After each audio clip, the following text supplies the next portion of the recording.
বন্ধুরা, অনুরাগের ছোঁয়ার আজকের পর্বে দেখা যাবে রুডি আবার সোনাকে ভয় দেখানোর জন্য সোনার ঘরে আসে রাত্রে আর বলে যে আমার আত্মা এখনও শান্তি পায়নি। সোনা, ওই মহিলাকে কেন সহ্য করছো? ওই মহিলা যতদিন থাকবে আমার আত্মা শান্তি পাবে না। তখন সোনা বলে, তুমি কোনো চিন্তা করো না রুডি, আমি ওই মহিলাকে একদমই ক্ষমা করব না। এরপরে সোনা লক্ষ্য করে রুডি একদম মানুষের মতনই হাঁটতে হাঁটতে নিচের দিকে নামতে থাকে। তখন সোনার সন্দেহ হয়।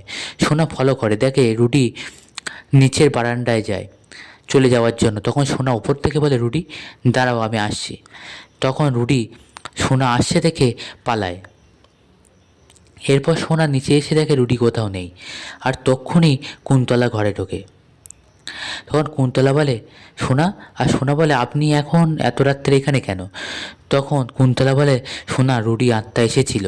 তখন সোনা বিশ্বাস করতে বাধ্য হয়। তখন সোনা বলে, হ্যাঁ, ও এখানেও এসেছিল। এরপর দেখা যায় পরের দিন সকালে সোনা দীপার সব জামা কাপড় ছবি ছুঁড়ে ছুঁড়ে ফেলে দেয়।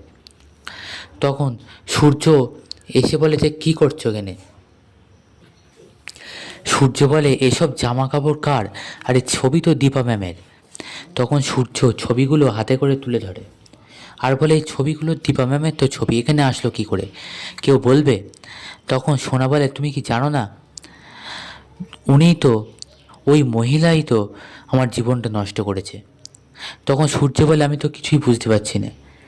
তখন সোনা বলে যে, ওই মহিলার জন্যই তো আজ আমার এই অবস্থা, ওই তো রুডির ক্ষতি করেছে, ওর জন্যই তো রুডির এমন পরিণতি। তখন সূর্য বলে, কেন? রুডির তো সে অনেক দিন আগের কথা, তখন কি দীপা ম্যাম এ বাড়িতে থাকতো? কেউ বলো, কিছু বলো। তখন কেউ কিছু বলে না। তখন সূর্য বলে, কেউ যদি কিছু না বলো তাহলে আমি নিজেকে শেষ করে দেবো, কেউ আগাবে না আমার দিকে। একটা ছুরি নিয়ে ভয় দেখায় সূর্য। ঠিক তখনই দীপা সেনগুপ্ত বাড়িতে ঢুকবে। তখন রূপাও আসে, বলে, মা। তখন দীপা বলে, তুই আসিস না, আমি একা ঠিক সামলে নিতে পারবো। এরপর দীপা এসে দেখে এই অবস্থা। তখন দীপা বলে, কি করছেন আপনি? ওটা হাত থেকে ফেলে দিন। তখন সূর্য বলে, না, ফেলবো না। আপনি কেন এসেছেন? আপনি চলে যান, আপনার জন্যই সব হয়েছে। তখন দীপা আরও আস্তে আস্তে আগায় আর বলে, আমার কথা আপনি শুনবেন না, ওটা ফেলে দিন হাত থেকে।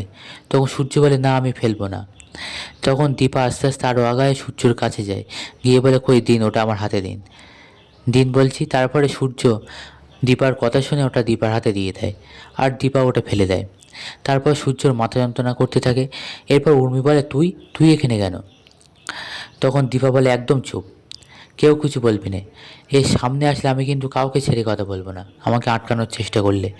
এরপর সূর্যকে ধরে আস্তে আস্তে ওপরের ঘরে নিয়ে যায়, নিয়ে গিয়ে সূর্যকে শুইয়ে দেয়।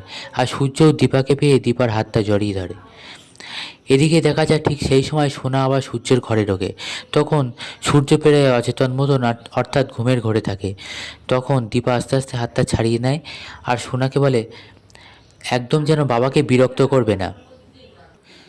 দীপা বলে, এটুকু সেন্স অবশ্য তোমার আছে, আমি তোমার উপর এটুকু অন্তত আশা করতে পারি, যাও নিচে চলে যাও। তখন সোনাও নিচে চলে যায়, কিছু বলতে পারে না। বন্ধুরা, পরবর্তী পর্বে ঠিক কী হতে চলেছে জানতে চোখ রাখুন আমাদের চ্যানেলে।